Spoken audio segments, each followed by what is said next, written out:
किसी की मेहरबानी से नहीं बने।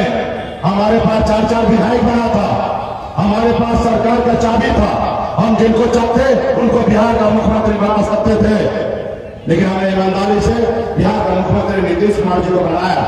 ये कह सकते हैं कि आजाद भारत में पहली बार हिंदुस्तान में बिहार में निषाद का बेटा के सहयोग से बिहार में एक मुख्यमंत्री बनाने का काम किया।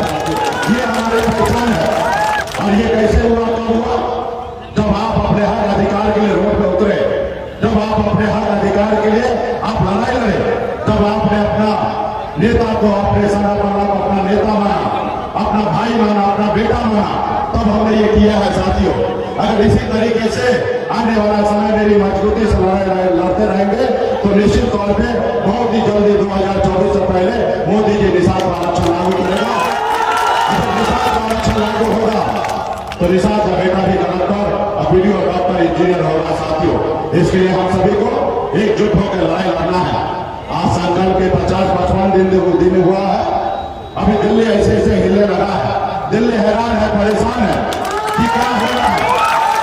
अभी मोदी जी को वोट चाहिए और हमें आरक्षण चाहिए, विपक्ष को वोट चाहिए, हमें आरक्षण चाहिए। हमने एक नारा दिया है, आरक्षण नहीं तो गठबंधन नहीं, और गठबंधन नहीं तो वोट नहीं,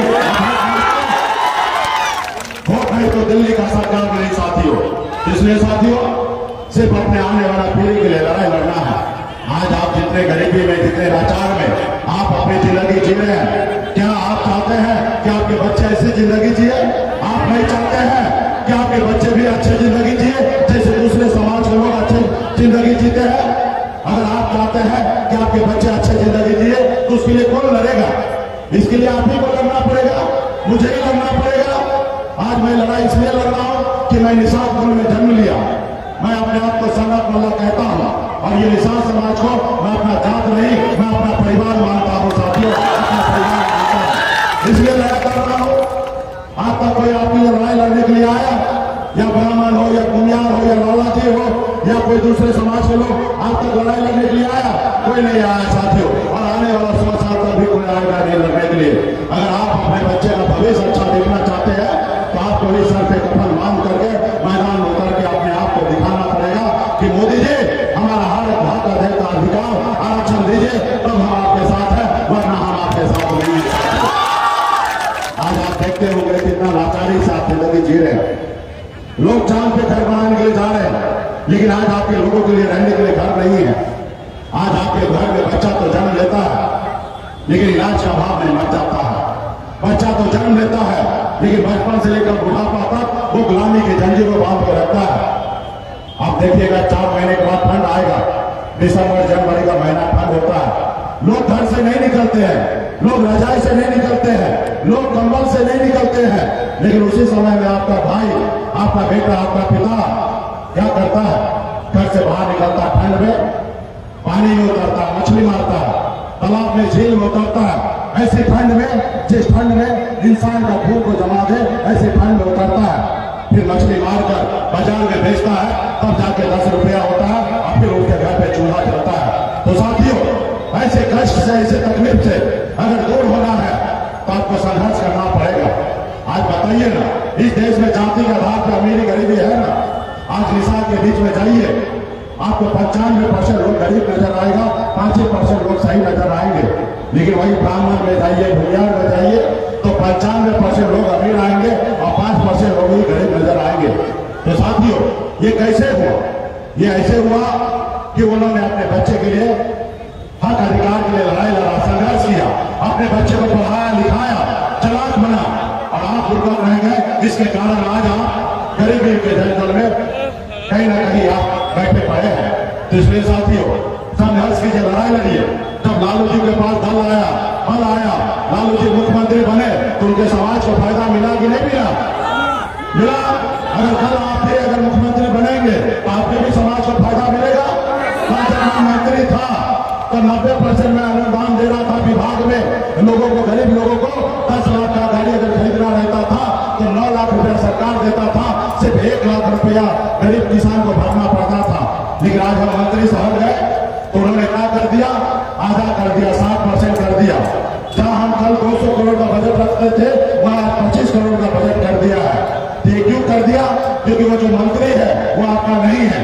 तब आपका भाई, आपका बेटा उस कुर्सी पे बैठेगा तो आपके हक अधिकार की बात करेगा साथियों, हक अधिकार की बात करेगा। तो इसलिए आपने हक अधिकार के लिए लड़ाई लड़ने के लिए सिर्फ कोई काम करना है, एक बच्चे को पढ़ा लिखा लेना है और दूसरा संघर्ष करना है और अपना वोट को शक्ति को पहचानना है। जैसे बाबा साहब ने जो शक्ति दिया, वोट का शक्ति दिया, वोट से ही अब राज्य का मुख्यमंत्री और देश का प्रधानमंत्री बनेगा। और वोट आपके पास है, हमारे पास है। जिसके पास नहीं है वो आपसे खरीदने के लिए आता है। आप बताइए, जिसके पास नहीं है वो खरीदने के लिए आता है, और जब हमारे पास है तो हम क्यों अपना बेचे? हम अपना वोट से हमारा बेटा, हमारा भाई क्यों नहीं मुख्यमंत्री बन सकता है साथियों? इसलिए साथियों, आने वाला समय में बड़ी लड़ाई है। आपको हम आए संकल्प करवाने के लिए, क्योंकि कोई भी काम करना है तो संकल्प लेना पड़ेगा। जैसे दशरथ राजी ने संकल्प लिया था कि जब तक पहाड़ को तोड़ेंगे नहीं तब तक छोड़ेंगे नहीं। उसी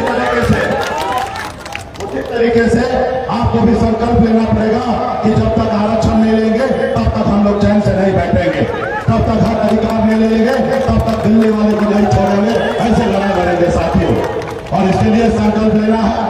आप हर पंडित जी बन के आपके बीच में आ रहे हैं संकल्प कराने के लिए। इसके बाद हर एक निषाद का बेटा एक एक गांव में जाइए, अपने लोगों को संकल्प करवाइए और दिल्ली वाले को दिखाइए जब निषाद का बेटा जाग चुका है, अपने हक अधिकार के लिए लड़ाई लड़ना चाहता है, अब निषाद का बेटा वोट नहीं बेचेगा।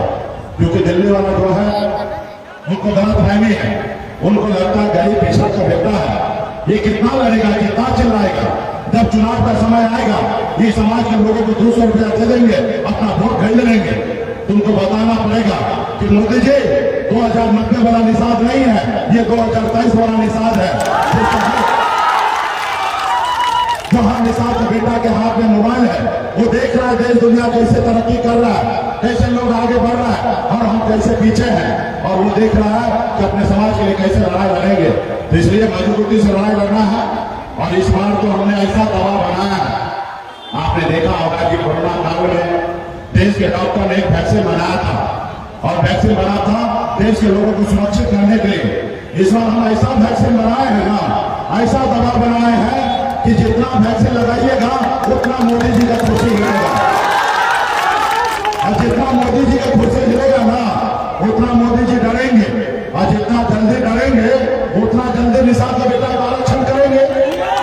फिर उनको लगता है कि वोट खरीद लेंगे, और उनके लिए हम ऐसा दबाव लाए हैं क्योंकि हम तो गंगा माता के संतान हैं, और गंगा माता ने कहा कि बेटा जाओ और घर में अपने निषाद बेटा को, माता को, बहन को संकल्प करवा दो गंगा जल लेकर। उसके पास कोई 10,000 50,000 रुपया भी देगा तो अपना वोट नहीं बेचेगा।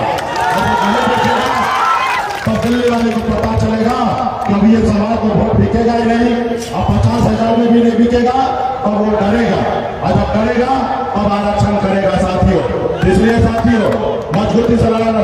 तो क्या आप लोग लड़ाई लड़ने के लिए तैयार हैं? मैं पीछे नहीं कहना चाहता माता बहन को, क्या आप लोग लड़ाई लड़ने के लिए तैयार हैं? चलिए, बहुत बहुत धन्यवाद। बड़ी संख्या में आप लोग लड़ाई लड़ने के लिए तैयार है, तो चलिए वैक्सीन को निकालिए। सभी लोग संकल्प लीजिए। सभी माता बहन के पास गंगा जल का बोतल आया होगा, आ गया, सभी लोग निकालिए और अपने बगल में दीजिए। जो भी निषाद का बेटा है, अति पिछड़ा का बेटा है, अगर अपने बच्चे का भविष्य अच्छा देखना चाहते हैं तो हाथ में गंगा जल लीजिए। ढक्कन खोलिए, ढक्कन खोलिए, सब लोग ढक्कन खोलिए, हाथ में लीजिए। जैसे पंडित जी देते हैं ना चूरू में, ऐसा हाथ में लीजिए। सभी माता बहन नौजवान साथ लीजिए, सभी लोग लीजिए। हाथ में गंगा जल लेके आगे निकालिए।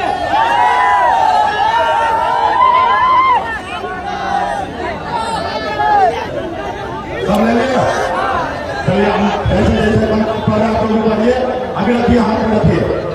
मैं बाबा केवल महाराज, भगवान वेद व्यास, प्रभु श्री राम, भगवान गोराज निषाद, बाबा अमर सिंह, बाबा काशी, बाबा जयसिंह महाराज, बाबा कालिक महाराज, बाबा कोयला, माता कमला, अमर सिंह चुपासानी, वीर बुद्धू नरिया, वीरांगना फूलन देवी और अपने पूर्वज को साक्षी मानकर हाथ में गंगा जल लेकर संकल्प करता हूँ कि अपने समाज और अपने आने वाला पीढ़ी के लिए हर परिस्थिति में संघर्ष करूंगा और अपनी विकासशील इंसान पार्टी के साथ रहूंगा।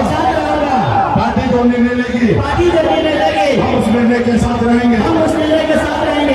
हम संकल्प लेते हैं एक रोटी कम खाएंगे लेकिन अपने बच्चे को पढ़ाएंगे लिखाएंगे।